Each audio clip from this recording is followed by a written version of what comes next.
maybe there was nothing to row about. Oh, I didn't think about that, Two agitators don't make a happy household, do they? No, I suppose. But if it'd just been a bit agitated, it would have helped. It probably was. We're very quietly agitated. What are you and Paul like? I'm quite a volatile arguer, or I always was, and so is Paul. But he's also got some really good kind of conversational management skills, which he brings into play. And I think, had we decided up front whether our arguments matched, I think we'd have probably thought, no, we shouldn't be together. We're both agitators, and it would have been complete fireworks and nothing to cap it. So what I've learned over the years, though, is that I've calmed down a bit because Paul's got some really good little things that he says, like when I say, right, I'm leaving you, he goes, I'm coming with you. Well, you're not supposed to say that. And have you never said, right, I'm leaving you, and you're thinking, please say stay, and they don't. And then you have to go, don't you? And then you feel very silly afterwards. Very silly. Yeah, I've been in volatile relationships, and I've kind of adapted. Right, if people start and they want to argue all the time, I won't sit there and be quiet and hold back. I'll give it as good as I'm getting. Really? Yeah. Oh, 100%.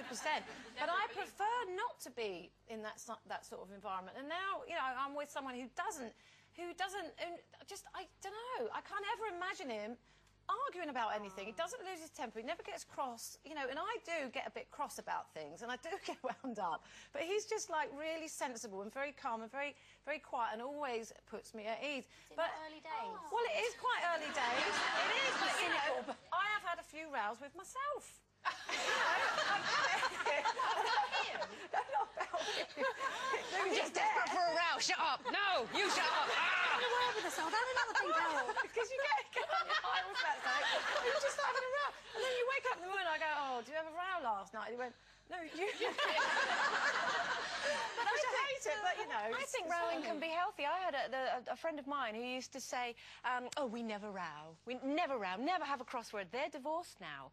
And I think that's why, because things never got aired, because I think they were both too frightened to ever have a fight about it, because it meant that the whole thing would just shatter like glass. I think if you can trust each other and love each other enough to have a bit of a Barney, obviously, I'm saying, a horrible, nasty, violent row, but, but to love each other and trust each other, to be a bit and make up.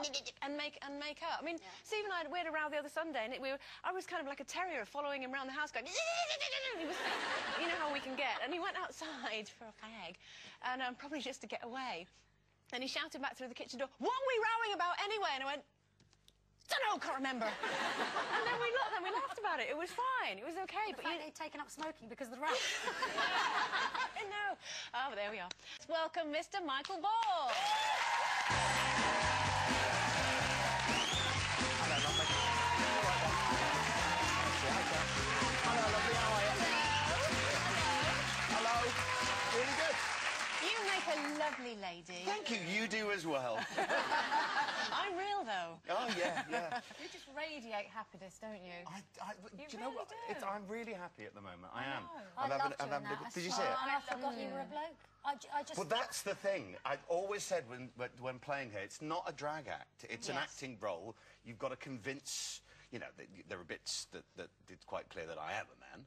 I hope. Yes, I remember that. But it's to get an audience to suspend belief, to believe in this family and believe in this couple's love for each other and for their daughter, which gives her the strength to go on and change the world. And how did you go about that? Because I was hearing in the press yesterday that Jason Donovan, obviously he's on stage now doing Priscilla, and he does it from the underwear up, if you like. That as soon as he starts putting all the support tights and all that, if the bra fits, everything falls into place. He transforms into the character. Is that how you do it? Carol says, don't you?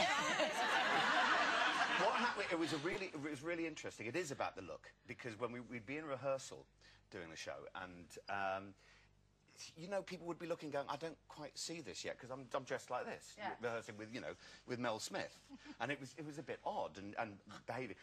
Literally, the second the wig went on, the fat suit and the boobs and the makeup a bit. People they changed completely. Did Mel Smith then fancy you or something? I think he fancied me before. He's only human.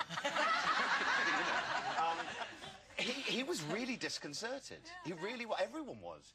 And people treat you differently when you're dressed as a woman. Really? Absolutely. In what way? Do you appreciate women now, then, Totally. and what they have to go through? Totally. Especially that whole dressing up thing, the makeup thing, putting on the armour. Heels, aren't they great? Oh, I don't know. Not if you've got a bunion or not. Oh, I don't have a bunion. She's got a big bunion. What size are your high heels then? 10.5. Oh, the heel? What's the size of the foot? The foot is 10.5. Right. The heel is 3 inches, I think, 3.5. That's not a heel, all right. though. That's not a heel. Sherry, 8 times a week it's a heel. Try tap dancing in them. Yes, but did you have to shave your legs and everything? No, I don't have very hairy legs. But I do have to shave my chest and under my arms and everything, yeah. Do you think you're ever going to get tired of it? Because you really, really love it, don't you? You know what? I'm leaving in July 25th, to go on the road. Brilliant. But that's nearly 2 years.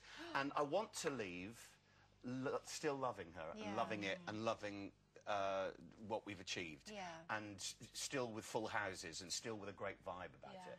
And that's what I'll be doing. But the camaraderie you'll miss, I can't bear it. You I'm can gonna tell go- on stage how happy you all I'll break are. my heart. Well, you're going to heart. be taking a little bit of it with you, aren't you? Because you've got your album out celebrating 25 years in the 25 business, which is years. fantastic.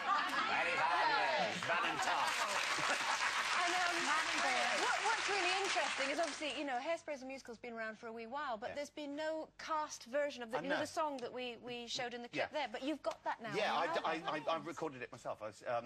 They've been selling the Broadway cast, and we never got round to making the album. It was stupid, and the longer it went, the further away it kind of got.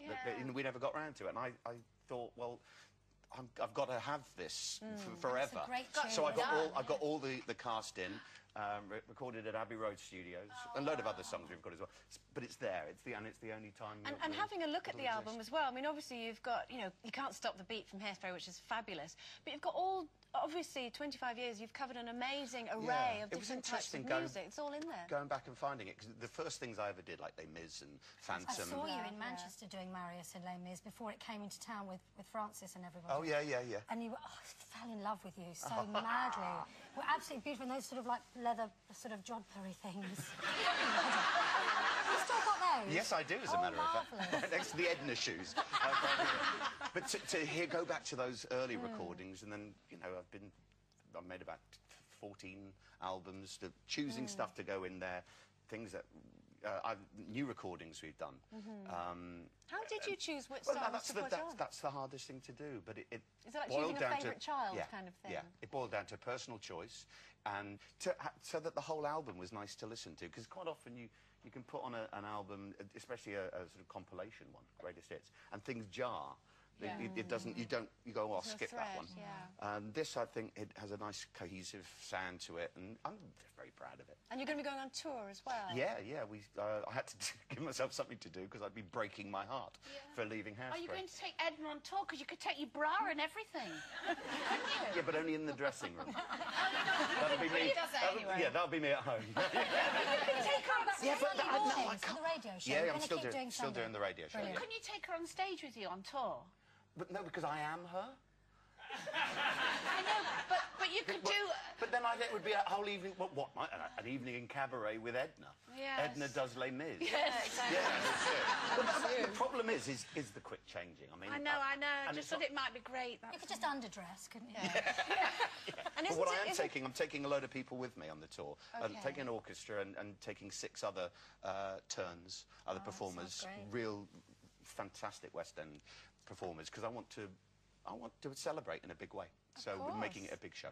And will you be able to fit in your Radio 2 show? Because you've taken over Michael Parkinson's Parky's slot on is mine. Sunday. Yeah, Brilliant. it's coming up to a year now. I've been doing it. Good for you. Just signed for another year. You have Well that done. Michael, you have such a wonderful personality and a wonderful voice on radio. Oh, Sherry. And there was an actor called Gerald Harper used to be on the radio. I remember. And you have that quality that you just go, oh, it's like eating a wonderful meal listening to you. Yeah, but it's not Michael Parkinson, is he? Oh, it's better. He's Michael Ball. It It's Michael Ball, everyone. Thank you. See you.